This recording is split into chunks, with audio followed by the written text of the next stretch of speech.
All right, here we go. Another great testimonial here with Alhanon Miller. Showed up in camp 4 months ago and became, has a great success story. So this is going to be a really good testimonial to listen to, be inspired from. So he's here to tell a story, talk about all this hard work he's put out there and the success he's had. So let's get started first talking about why you came to the camp. Like, what led you here? Tell us what led you here. So all through college, heading into college, I was never the hardest thrower, but I was always kind of the hardest worker. So I was seeing a lot of your guys' content online over the course of my college career at the small D3 I was at for my first 2 years, and then transferring to the D2 back home in Central Washington. I was still watching your guys' content, and it came a point for me where I was like, hey, I need to go and do this or find a way to make this happen. So I did.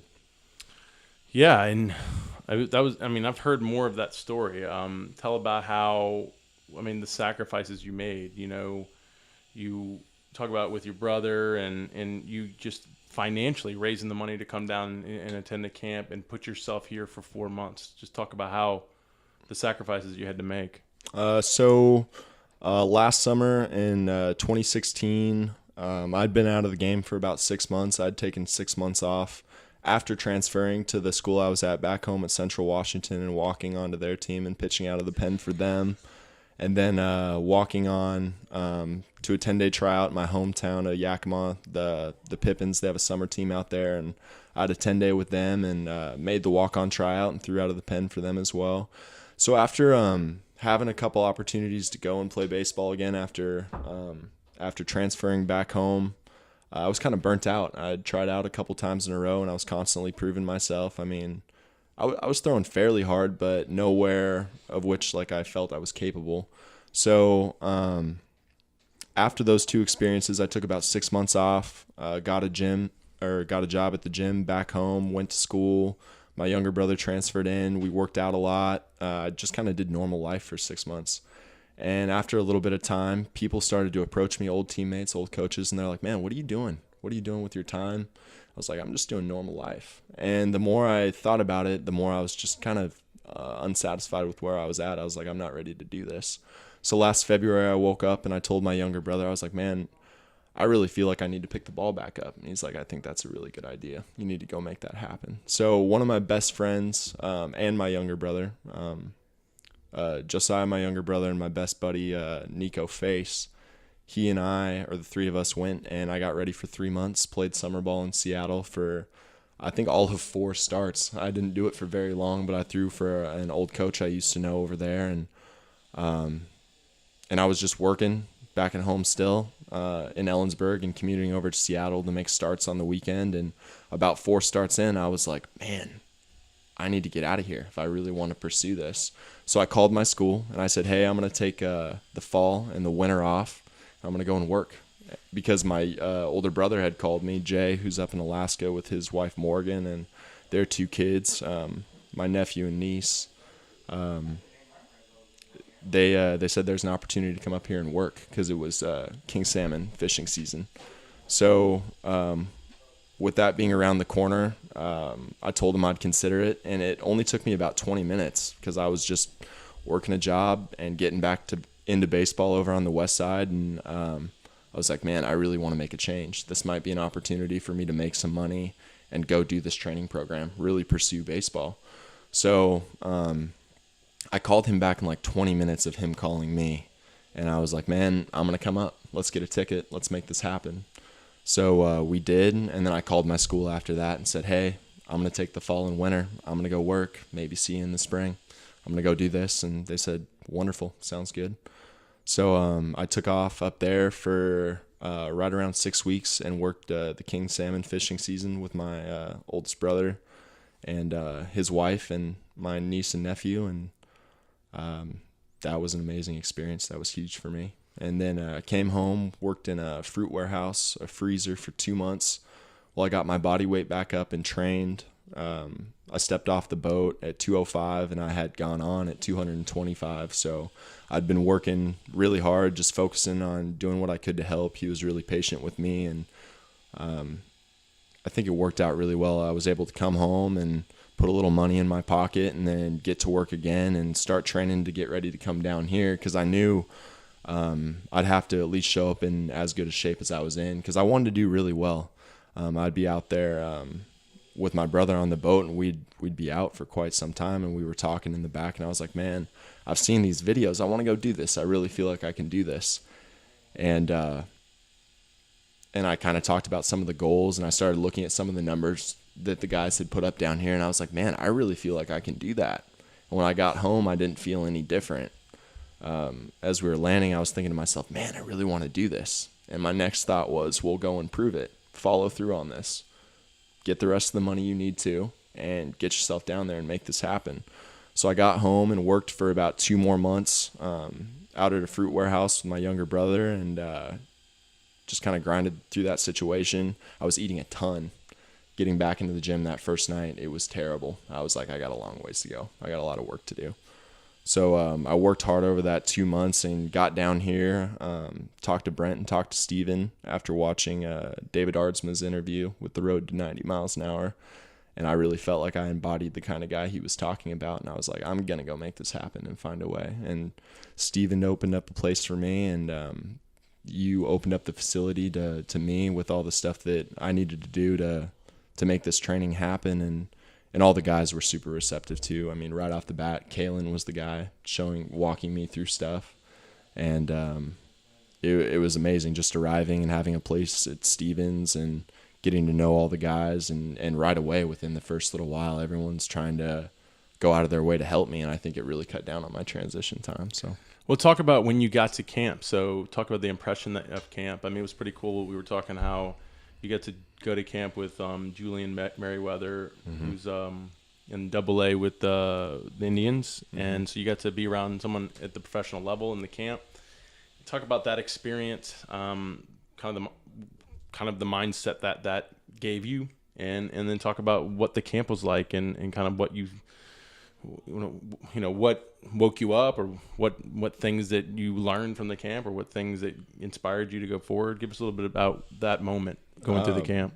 Well, when I arrived, it was amazing, because I felt like from the get-go a lot of things were falling into place for me, just with the people who were working with me, the people I was around from the get-go. I mean, when I arrived, it was me stepping off a boat and out of a warehouse and being back in the gym for only 2 months, and then going to the other side of the country, to a state I've never been before, and setting up life, and on the other end of the spectrum, seeing a kid who's a highly touted prospect for the Cleveland Indians. And just, I walked into the room and I had a Tigers hat on, and he shook my hand. He's like, "Hey, you at Detroit?" And I was like, "No, man, I remember that. Yeah. I'm a college guy. I'm just got off a boat and out of a warehouse, and I'm looking to do this for a little while." So it was really cool right off the bat, seeing the kind of guys that hopefully I'll be rubbing shoulders with, seeing a really talented athlete and a hardworking guy, and just seeing how free and easy he was with everything he did. Great athlete. And I was like, man, I'm coming from the opposite end of the spectrum. I'm going to have to work hard. And I felt just fine with that. I was actually, I was very excited from the get-go to see that and be like, I feel like I can run with this at some point. Yeah, and talk about, I mean, where you were. So you come into camp, I think on the biometric analysis we had 78, but I think you had 80 at camp. Your vertical jump was like 30. Your broad was pretty good, 9.2. Your 10-yard was like 1.8. Yeah, not all that quick from the get-go. Yeah, so I mean, you had decent numbers. You're a big guy. You were what? I was 223 when 223. And then you stay here for 4 months, and you're 4 months into it. So it's kind of cool. The only really other guy to sit here and come to camp and then put himself here for 4 months was Jeff Bork, who was another testimonial. So you're the second testimonial to come in and go through everything, where you went from camp through 4 months of training and had success. And I think, there's not many that's done that. And I believe I think everyone that's done that has been the testimonial. It might have been in the 4 months, but some have been a 5 month or a 6 month, been a testimonial. So it really shows that there's a formula here. You can come to the camp and stick here if this is the place. I mean, you can obviously do this home, but if you want to make this the place to really get you there, we're finding those who can commit for that 4 to 5 months are becoming testimonials, are breaking that 90-mile-an-hour range 4 to 5, and adding, after adding 5 to 10 miles per hour. So Talk about in committing those 4 months here. What helped? I mean, what got you through really the tough moments? Because like all of us, I mean, even the pro guys struggle in those initial few weeks, becoming acclimated to all this training and the challenges it's putting you through, trying to address a lot of your weaknesses. Talk about what helped you get through those initial struggles in the program and get you to where you are today. I think for me personally, stepping out of the situation I was in, coming from really a work-based environment where that's what I was doing. I wasn't doing baseball. I wasn't taking care of myself. I was putting together the funds I needed to be able to make it happen, because I was like, it's going to take a little while. I'm going to need a little bit of padding and some time so I can focus on this fully. I talked to my dad and my brothers about it, and I was like, I want to go and do this, but I'm not sure how long it's going to take or how it's going to work out. And they said, well, maybe it would be smart then to do your work ahead of time so you can fully focus on this. And I said, you bet. Like, that would be the way to go. So in doing that, I think in having the time and the freedom, I mean, I had a place waiting for me when I arrived with Steven. I had the facility opened up day or night, anytime to me, a weight room, all the equipment and tools that I needed to make it happen. I think that was the foundation for it. But then the people, and I think that's where I really was fortunate or blessed, or however you want to look at that.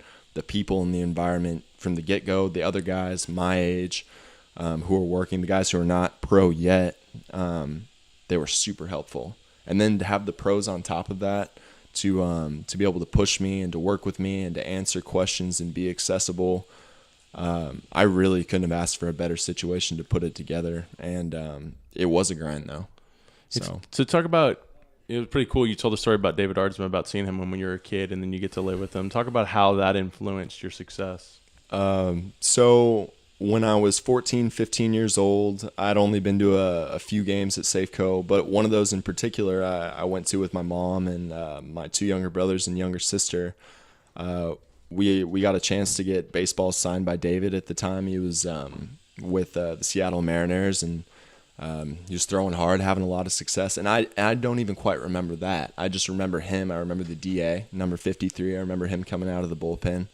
And I remember the last time I saw that guy's face, and he signed a baseball for me. And I remember being at Stevens the night he arrived. I'd kind of known he was coming down. I hadn't thought much of it. Like, I didn't know when he was going to arrive. But I was just making a protein shake after I'd cleaned up the house, and I hear this dude's voice, and this big old guy walks in the room, and he kind of looks at me, and he's like, "Hey, I'm David." And I was, to myself, I'm thinking, oh shit, last time I saw this dude I was 15, and he doesn't even know it. Cool. It's like, "Hey man, I'm Al." And we kicked it off, and it was huge though, because like I thought it was kind of funny in meeting him when I was younger and getting a baseball signed at a game. I watched his video, The Road to 90 Miles an Hour, and you and he were kind of talking about the different kind of kids that come in, and the different kind of approaches that it takes to reach the goals that these guys have, and from what end of the spectrum you come from, whether you're a really hardworking guy and it's not as physical, or if you're a very physical guy and you haven't quite had that kick in the ass. So when he talked about like a diamond in the rough, like the kind of guy that really embodies working hard and then is able to put it together, I was like, man, I really feel like that guy can be me. So I thought it was a lot of kind of small, cool stuff like that. I was like, it'll be cool to train with him, and I didn't think I'd get to know him as well as I did. And we ended up being training partners for a little while when Bob Wheatley went home, and that's when it really took off. I worked with him quite a bit, and he even spotted me for a lot of the lifts I hadn't even ever lifted before. So he was there definitely during my process, always with a good word, and it was huge for me. It's amazing what like a small thing that someone can say to you, like how much it means and how much weight it holds. It's like, man, that guy really, that guy's really got faith. Like, I should have a little bit more faith too. Well, you had 2 guys. You had David and Bob that are both big guys like you, so you really could see how hard they had to work, how they had to move their bodies, you know, how they had to train, and then you just really tried to emulate that, and you found that you had a lot of success having those examples around you, right? Yeah, I mean, when I came in right away, Bob Wheatley, I felt like looking at him like it was like looking in the mirror. He was the left-handed version of myself. I was like, there's a big old guy who's in pro ball where I want to be, doing his thing, and he was a hard worker, and I saw how he was moving as well.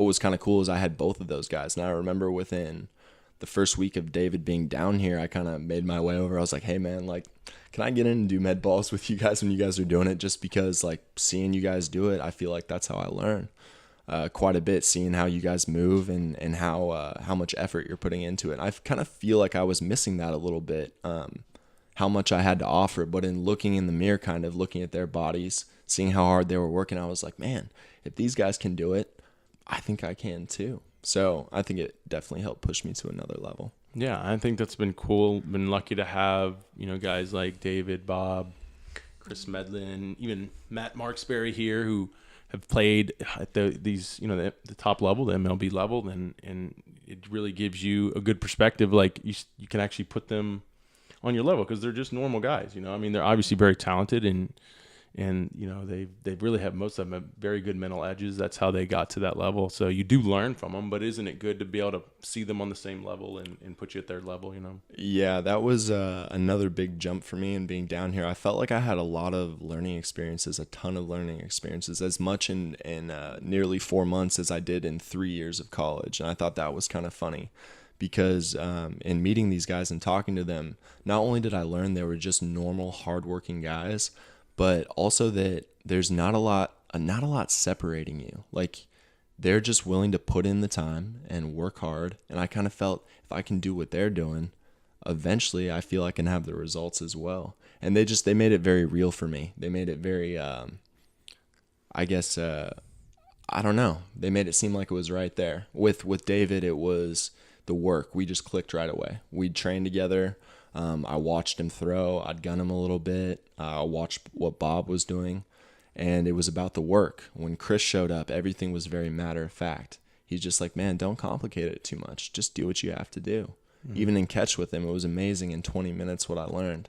He's like, don't think too much. Just mess around with it and throw it, Mm-hmm. And it was kind of funny, just the different mindsets I took from each of these guys and how accessible they were. I felt really, really fortunate. I was really lucky to have as many pro guys around as there's ever been around, I think, down here. So talk about, you got a tryout coming up. So you've been able to put some opportunity out there for you, and talk about this last pin, which you said was your 4th pin. Talk about the success that you're already having in the program.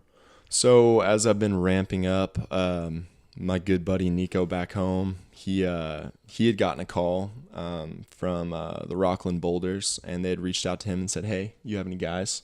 And he said, actually, I do. And he gave them my information.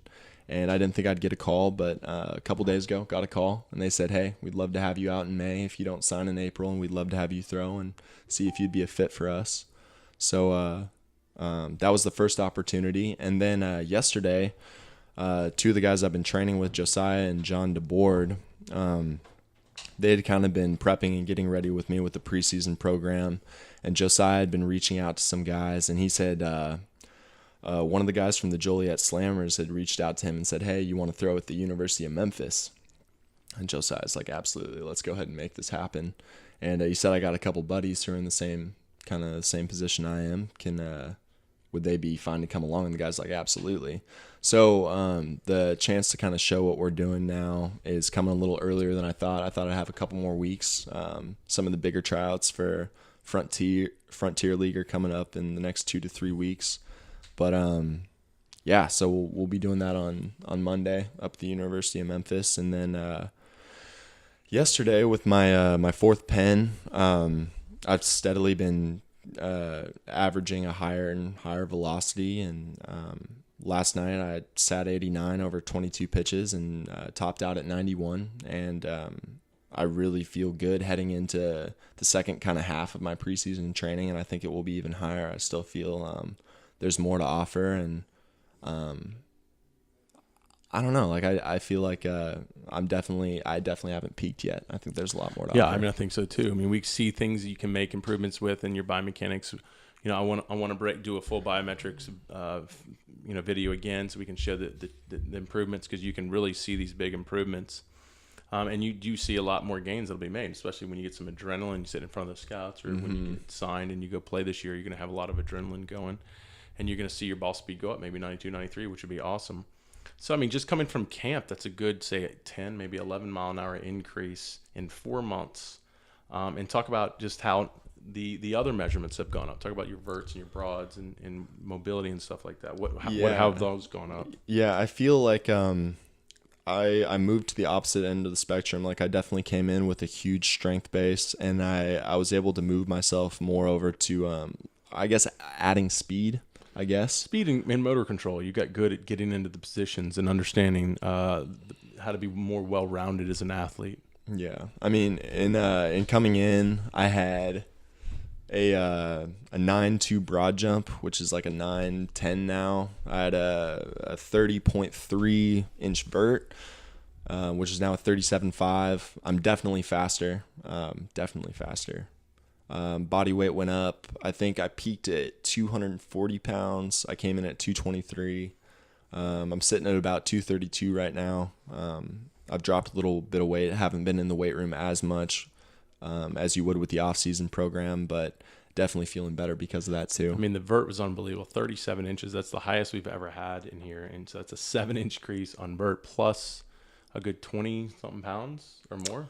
Yeah. I mean, it's amazing. It's just really the bigger, stronger, faster model, along with being able to put yourself in this biomechanics, because you made a lot of those strength, power, speed gains before you even made the velocity gains. So we really needed that base or a little bit more of it to then get the, to force it in and mold it into those movements. And once you got it into the movements and you started perfecting the movements, I mean, you talked about how important the sled drills were for you at the end. Yeah, I really began to look at different guys and be like, what is the key thing for them? I would watch Bob, I would watch David, and I would even watch Chris do mechanics, and I'm like, I really feel like it's a different thing for each guy.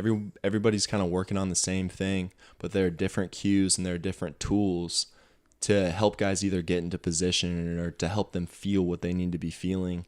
And for me, it was the sleds, it was the drive drills. And I came in one day, like a week into preseason, and I'd worked really, really hard. I had made a ton of gains in the weight room. I was the strongest, the biggest, the fastest I'd ever been. And I really wanted to put it together. I was like, I got to make this happen. So I was doing a lot of the drive drills, and I started off okay. It really wasn't too bad to begin with, but it was really cool for me over the course of those weeks to constantly take video and to start looking at how much faster and how much more fluid, like I was transferring power. I'm like, this is starting to look pretty smooth, pretty good. And it's definitely something I couldn't do right away. Like coming in, a lot of the drills, I just was flat out terrible at. I wasn't moving very well. I wasn't moving very fast, and I wasn't very confident in the movements. And even 2 months in, I looked at my first video doing med ball drills compared to the guy that I was after half of my time being down here. I was like, he's a totally different guy. And even now I feel like a different guy from halfway through. So constantly staying after the drill work and finding like what thing for you, like what makes you feel it. For some guys, it's really the med balls. It helps them cue separation or feeling drive or getting their hip through. But for me, I really feel like it was the sled work, the drive work. And I even do a lot of that stuff now to warm up, just to feel it and to feel like I'm firing at maximum with my lower half before I even go to work with my upper body. So, well, cool. So give them some some of the key things that really, really helped you in your process. I mean, I know it was, the influence with a lot of the pro guys. David Ardsma was big. Bob Wheatley. Really getting the drills and understanding the biomechanics. I mean, is there any more, or those are the things that were really the key factors? Well, I really felt like guys like Kalen cut down my transition period. Guys like Jahar really helped me out. Everyone who was really here from the get-go, even Steven, like all the guys were out there trying to show me how to do the drills better. I really felt like it cut down on my transition time, because some of these guys were like, I've been out here grinding forever and seeing very slow progress. It's been a very slow transition. And I don't think it was any different for me. I think everything was steady. I mean, nothing was one day I was in one place and the next day I was in a different place. It was steady progress, step by step. And for me, it was feeling it. Like I always put a lot of effort into throwing, but I think it's putting like that same intense effort into the right mechanics allows you to to do what you have to do. Well, I mean, I think what separates you from the guys that haven't had the progress you've had is that you're a lot more focused and driven in specific things. Like, you walk up to me and say things like, I'm going to accomplish this today. I'm going to make this happen. I'm going to bring this together. Like, those guys don't really come up to me and say that. So that's just the impression that I got, and I could see it, is you were just a lot more driven in specific things, not just driven to be here, which they are, but you were driven specifically in things that you knew were going to make or break your success. And yeah. I mean, even in coming in, like even in relearning how to clean a little bit, there were a whole bunch of things I did to get ready, and in arriving, I learned that I wasn't doing them right. And I felt like the kind of guy that you are, like you would put it out there. You would kind of call it like it is. And for some people, it rubbed them the wrong way. They'd be like, hey man, like I don't want to hear that. I don't want to even deal with that. And for other people like myself, it was like a huge challenge for me. Yeah, it's you like, look at if me, it's wrong, then it's wrong. So be it. I'm going to practice until it's right. And like with that power clean, it took me 2 weeks. I just did it before or after, like I'd finished the day's program, and then I'd go in and do hang cleans or power cleans with whatever 135 and work on my form and ask guys around. I'm like, hey, is that right? Or whatever, you know? And it was the same with all the drills and the sleds. I'm like, I want it to be right. I want it to be. You wanted to get it well and to do it well. So if I gave you a criticism and said, do you need to do this better? You would be like, all right, I'm going to do it. Sounds and good. then you would Yeah. try to prove to me that you had done it. Yeah. And not many guys here that have your progress or haven't had your progress do that. And I think that's something they need to learn from you, is that when you get that criticism or you know what you need to get better at, it's something that you should really, really, that's all you think about every day. Yeah. And I mean, that was even huge heading into the preseason program. I mean, I'm sitting around texting and calling John and Josiah, and we're just bouncing ideas off of each other, and we're looking stuff up and staying up late. Like it never really goes away. Right. I've learned that down here, that the process, once you are in your process, looking for a way to bring out your potential, find your flaws, which is what this program does. It reveals what you're bad at. Go ahead and take what you're good at. That's probably why you've had any success at all, is you have this basis of talent, or you've developed something in some area that allows you to have success. But what this program does is it says, hey, you're bad at these other things. And if we bring them up, you're going to be putting less stress on yourself, and you're going to see a performance gain. Yeah. So for me, it was looking at it and going, that's not good enough. I absolutely have to make this better if I have any chance of meeting my goals. So for me, it was a no-brainer. I'm like, I'm going to find a way to make it happen. Well, that's awesome, man. Like you said, big success, a great testimonial, inspirational, just like David Aardsma and his Road to 90 inspired you. Hopefully this will inspire others. But what else could you say to someone who kind of was like you had told me at 19 you had heard about us, but you didn't come down, and 21, same thing. What would you say to that 19-year-old, or maybe yourself, to say, hey, you know, if you really want this, man, this is what it takes. I mean, what advice would you give that person? Yeah, I think the cool thing about this entire experience, and the thing that I can really share with people looking back on it, is that I really don't feel any different about what it will take for me to have success than I did when I was younger, heading into Little League. I mean, I prepped for middle school baseball in the 6th grade. I knew it was coming for me in 7th grade. So I was that kind of guy, getting ready and doing what I could to have success. And I see that in other guys. And I would really encourage that behavior, to not let go of that feeling. For me, it's never been work. Everything that comes with it is worth it. Any amount of travel, any amount of aches and pains, any amount of learning, so be it. Yeah, I feel it needs to happen, you know. I feel like guys like yourself, guys like David Aardsma, like Chris, I could just kind of see it, like they really enjoy what they do. All the guys that I train with here every day, nothing makes you feel better than working your tail off, and then you get up there and you put that effort into what you've been working on, and a nice number comes up on the gun, and you're like, I earned that, every bit of that. I made that happen. And I mean, I've watched it over the last couple of days. I've continued to see it. I mean, I've done it. I watched Kalen do it. I watched Josiah do it. I watched John do it. I watched David and Bob prep. I watched Chris Medlin prep. I'm watching Matt Marksberry prep right now. Saw Cody Hall. And Cody was there too. Cody was one of those guys. that I was stressing with. I mean, I talked to him last night and I sent him video, and he noticed my front leg, one thing I've been stressing on lately. And it's amazing. Like when you really focus on something and you want to make it better, there are ways. I mean, he was asking me, he's like, I want to get my front side better, man. He's like, it's not working for me lately. He's like, what are you doing? Yeah. And I sent him a list of my stuff, and I was like, I'm literally stressing it in everything that I do because it has to be there. Otherwise, what I want's not going to be there, the velocity on the other end. So, Well, it's awesome, man. yeah. Well, great story. I don't think your story's over. You're going to keep making gains. You're going to have success in pro ball, and who knows, the sky's the limit for you, man. So I'm excited. Thanks for doing the testimonial. Thank you.